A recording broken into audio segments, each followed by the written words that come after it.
নিজ মুনাফাৰ বাবে এটা পথ সম্পূৰ্ণৰূপে ধ্বংস কৰি পেলাইছে বোকাজানৰ দুজন ভূ ব্যৱসায়ীয়ে।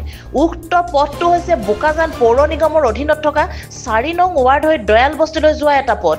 মন কৰিবলগীয়া কথাটো হ'ল যে কোনোবা দুজন ব্যৱসায়ীয়ে নিজ মুনাফাৰ বাবে উক্ত পথটো ব্যৱহাৰ কৰি আজি 4 বছৰৰ পৰা বৃহৎ বাহনৰ সহায়েৰে মাটি কঢ়িয়াই নিয়াৰ এক গুৰুতৰ অভিযোগ উত্থাপন হৈছে।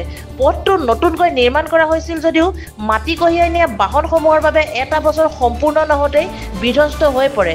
পথটোৰ অচল অৱস্থাই পথচাৰীসকলক বিভিন্ন ধৰণৰ অসুবিধাৰ সন্মুখীন হ'ব লগা হৈছে। সাধাৰণ এজাক বৰষুণ আহিলে খোজকাঢ়ি যোৱাটো দূৰৰ কথা, মটৰচাইকেল আৰু অন্য বাহনসমূহ পাৰ কৰিবলৈ 100 বাৰ ভাবিব লাগে।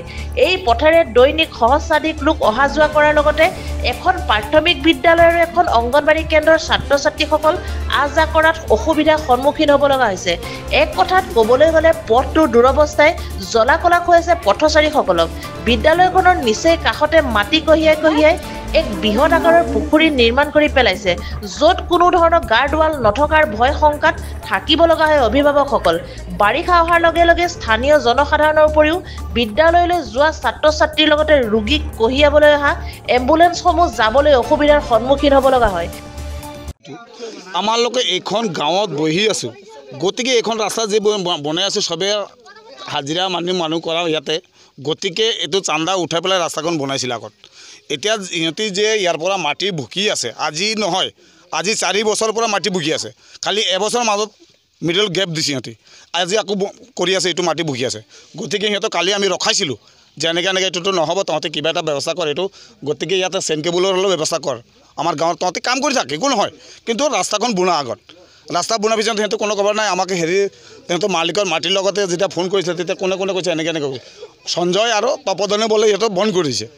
সিহঁতে আকৌ সেইটো কৰিব পৰা নাই, আহিছে আজি কালিতো অহা নাই, আকৌ বন্ধ কৰি দিছে। আজি আকৌ ৰাতিপুৱা সিহঁতে গাড়ী তাতে সোমাই গ'ল। এইটো কেলৈ? এইটো ৰাস্তাখন বনাবলৈ আমাৰ ইয়ালৈকে মানুহ নহয় নেকি? ইয়াত সৰু ল'ৰা ছোৱালীকেইটা অহা যোৱা কৰা মানুহকেইটা ইমান ভালকৈ বেৰাব নোৱাৰে, গতিকে সেইটো নহয় ন। আমাৰ এখন ৰাস্তাতে যিবোৰ সৰু ল'ৰা ছোৱালী, তাতে এখন স্কুলো আছে, 100 মিটাৰ মাত্ৰ, স্কুলৰ পৰা মাত্ৰ 100 মিটাৰ। 100 মিটাৰ ভিতৰত যে সিহঁতে ইমান গাঁতটো খুন্দি আছে, কোনোবা এটা ল'ৰা ছোৱালী গৈ যদি তাতে মৰে, কিবা যদি এক্সিডেণ্ট হৈ যায়, এইটো ইয়াৰ ভৰপাটো কোনে দিব? আমাৰ ইয়াতে কমচে কম হ'লে 200 পৰা বেছি আছে, দয়াল বস্তি। অঁ, কমপ্লেইন কাৰো লগত আগত দিয়া নাই, গতিকে এইটো কমপ্লেইন আছে। তাত যিটো মাটি ভুকি আছে, যোনে গাঁতে কৰি আছে, তাক কৈছিল তহঁতে যে এনেকৈ কৈ আছ কেলৈ এনেকুৱা কৈ আছ, কাৰণ ৰাস্তাখন চা। আমি তহঁতৰ নিজৰ বেটাৰ, তই নিজৰ মাটি নিজে খান্দি কি কৰিব কৰি থাক, কিন্তু আমাৰ গাঁৱৰ ৰাস্তাখন চাব লাগিব। আমি তহঁতৰ মাটিৰ কাৰণে হেৰি কৰি গাঁত কৰি আছোঁ, সেইটো কাৰণে আমি অবজেকশ্যন দিয়া নাই, গতিকে আমি ৰাস্তাৰ কাৰণে অবজেকশ্যন দিছোঁ। এইটো কথা কোৱাৰ পিছত তেওঁলোকে কি কয়? তেওঁলোকে একো নকয়। সেইটো ৰাস্তা কালি বোলে কোনে পাৰ্মিশ্যন দিছে বোলে, আজি আকৌ গাড়ী সোমাই দিছে সিহঁতি। কালি দম দি গৈছে, কোনে বন্ধ কৰিব চাম বোলে। আৰু কাক দম দিছে? আমালোকে ইয়াতে গোটেই মানুহ আছিলে ইয়াত। ৰাইজক দম দিছে? অঁ, ৰাইজক দম দিছে। কোনে দিছে? এইটো বিষ্ণু চৰকাৰ। এইফালে স্কুল একটা আছে, সৰু ল'ৰা ছোৱালী এইফালে আপডাউন কৰে। এনে পুখুৰীও একটা খুদি থৈছে, মানে সিহঁতি এই ল'ৰা ছোৱালী যদি পুখুৰীত পৰি যায়। আৰু 1 বছৰমান আগত এইফালে ৰাস্তাটো বন্ধ কৰি দিছিলে সিহঁতি, পিছত আমি মহিলাকেইটা মিলি পেলাই ভাঙিছোঁ। এতিয়া আকৌ কৈছে আকৌ বন্ধ কৰিব বুলি। এইফালে এইটো বিষ্ণু চৰকাৰ। পুলিচক দিয়া নাই, মানে আমি এম.এল.এ. ছাৰৰ ওচৰত গৈছিলোঁ। এতিয়া আমাৰ ৰাস্তাটো খুলি দিলে ভাল আছিলে।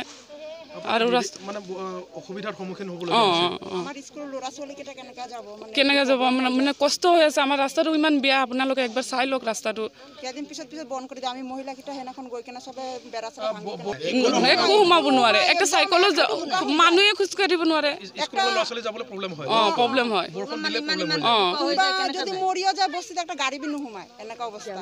মানুহে খোজকাঢ়িব নোৱাৰে ভালকে।